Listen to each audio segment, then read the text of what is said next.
anak-anak, bagaimana kabarnya hari ini? Ibu doakan semuanya sehat ya. Dimanapun berada harus tetap semangat. Hari ini kita bertemu di tema 2 pada pembelajaran 3. Apa saja yang akan kita bahas hari ini? Yang pertama adalah menuliskan informasi penting dalam bentuk diagram. Yang kedua, kata baku dan tidak baku. Yang ketiga, sikap pantang menyerah sebagai penerapan nilai persatuan dan kesatuan.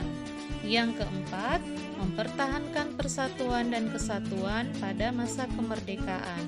Yang kelima, kerjasama dalam upaya mempertahankan kemerdekaan. Dan yang terakhir, manfaat kemerdekaan bagi kesejahteraan bangsa Indonesia. Simak baik-baik ya penjelasannya. Ayo, ingat kembali cara menuliskan informasi penting dalam bentuk diagram. Kamu dapat menggunakan kata tanya, apa, siapa, di mana, mengapa, kapan, dan bagaimana. Untuk menemukan informasi penting dalam suatu teks. Setelah itu, kamu dapat menyajikannya dalam bentuk diagram agar lebih mudah diingat. Berikut ini adalah contoh teks bacaan yang berjudul Bandung Lautan Api.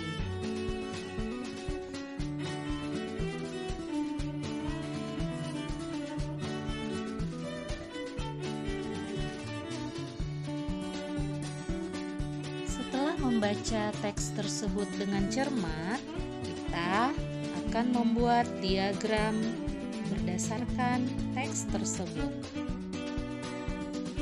Seperti yang kalian lihat, ini adalah diagram berdasarkan informasi penting dalam teks. Informasi yang terdapat dalam suatu teks sebaiknya dituliskan menggunakan kata baku. Kata baku adalah kata yang ditulis dan disusun sesuai dengan pedoman umum ejaan bahasa Indonesia. Perhatikan contoh kata baku dan tidak baku berikut ini. Pertama, autentik. Kata tidak baku otentik. Saksama. Kata tidak bakunya adalah seksama. Kata baku modern. Kata tidak bakunya adalah modern. Kata baku praktik. Kata tidak baku praktek. Kata baku jadwal. Kata tidak baku jadwal. Kata baku merek. Kata tidak baku merek. Kata baku nasihat. Kata tidak baku nasihat. Kata baku zaman. Kata tidak baku zaman. Kata baku jenderal. Kata tidak baku jenderal. Kata baku isap. Kata tidak baku hisap. Kata baku dan kata tidak baku sering kita gunakan dalam kehidupan kita sehari-hari saat berkomunikasi dengan orang lain. Begitu juga dengan persatuan dan kesatuan yang perlu kita terapkan dalam kehidupan sehari-hari. Salah satu contoh penerapan nilai persatuan dan kesatuan adalah bekerja sama. Dalam bekerja sama mencapai tujuan, kita perlu rela berkorban. Selain rela berkorban, sikap pantang menyerah juga dibutuhkan dalam bekerja sama. Para pahlawan kita mengalami banyak rintangan dalam memperjuangkan kemerdekaan. Akan tetapi, mereka tidak menyerah begitu saja. Setiap kali menghadapi rintangan, mereka berusaha lebih keras untuk menaklukkan rintangan tersebut. Sikap ini juga dapat kita teladani di lingkungan sekolah. Misalnya, jika ada teman yang kesulitan memahami pelajaran. Sebagai teman yang baik, kita sebaiknya membantunya belajar. Jika teman tersebut belum dapat memahami materi, kita tidak boleh menyerah begitu saja. Kita membutuhkan kesabaran dan sikap pantang menyerah ketika membantu teman.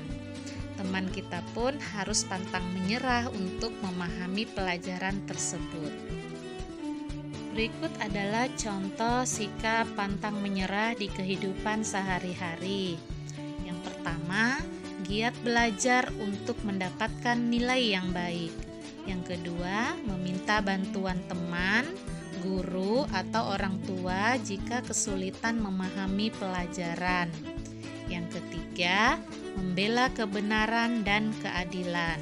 Yang keempat, memperbaiki diri jika memiliki kekurangan. Yang kelima, menerima saran dari orang lain dengan hati terbuka. Berikut adalah beberapa cara untuk mempertahankan persatuan dan kesatuan pada masa kemerdekaan. Yang pertama, menjaga keharmonisan antar suku, bangsa, dan agama. Yang kedua, meningkatkan semangat kekeluargaan dan gotong royong. Yang ketiga, memperluas pergaulan dengan orang yang berlainan suku, bangsa, dan agama. Yang keempat, meningkatkan pendidikan masyarakat agar wawasan dan pengetahuan bertambah. Yang kelima, tidak mudah terpancing oleh pihak-pihak yang ingin memecah belah bangsa. Yang keenam, meningkatkan rasa peduli sosial kepada orang-orang di sekitar. Yang ketujuh, melakukan pemerataan pembangunan hingga ke seluruh pelosok negeri. Sebelum proklamasi kemerdekaan, perjuangan bangsa Indonesia seringkali mengalami kegagalan. Apa sih yang menyebabkan perjuangan bangsa Indonesia mengalami kegagalan? Ya, perjuangan yang bersifat kedaerahan. Kondisi tersebut mengubah pemikiran para pejuang untuk bersatu meraih kemerdekaan. Setelah proklamasi kemerdekaan, semangat persatuan terus dijaga. Bangsa Indonesia kembali bersatu untuk mempertahankan kemerdekaan dari ancaman bangsa asing. Kerjasama ini diwujudkan dengan pertempuran yang melibatkan bangsa Indonesia di berbagai wilayah. Misalnya pertempuran Surabaya.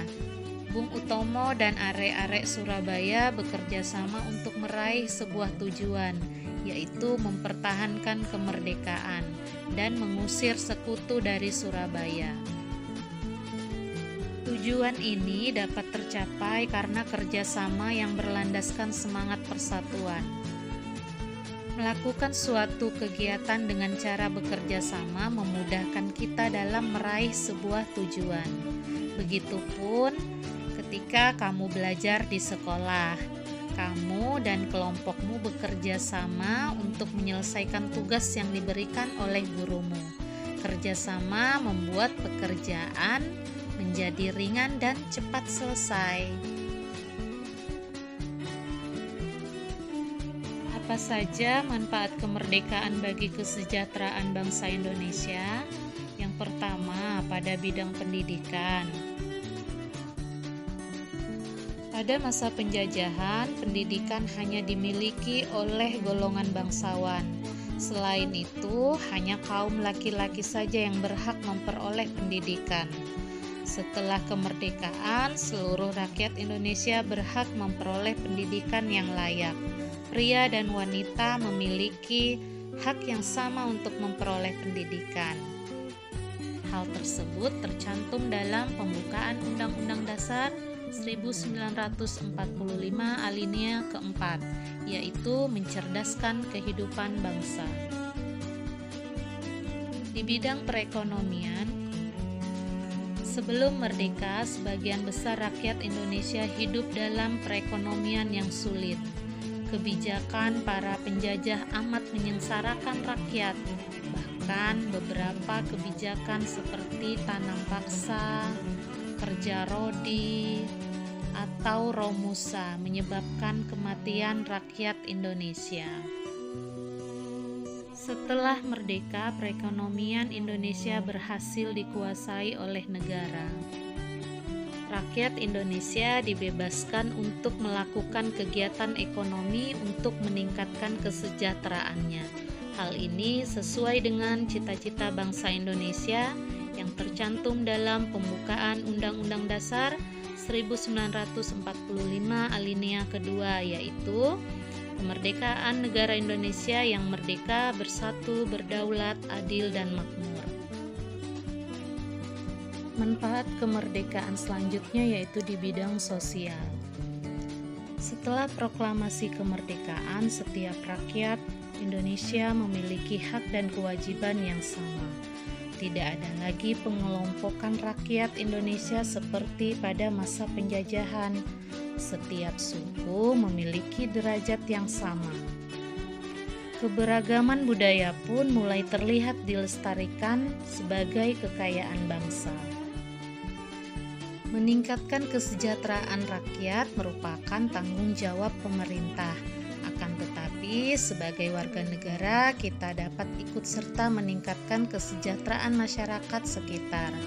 Misalnya, dengan membuka lapangan pekerjaan untuk mengurangi pengangguran dan mendukung program pemerintah. Kesejahteraan juga dapat terwujud jika warganya hidup rukun. Setelah menyimak penjelasan yang diberikan, berikut tugas yang akan kalian kerjakan. Silahkan jika sudah selesai, difoto dan dikirimkan ke wali kelas masing-masing. Berikut soal yang pertama.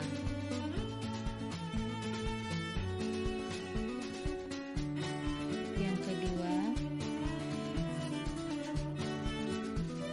Dan yang ketiga. Terima kasih atas perhatiannya, Ibu Airi. Wassalamualaikum warahmatullahi wabarakatuh.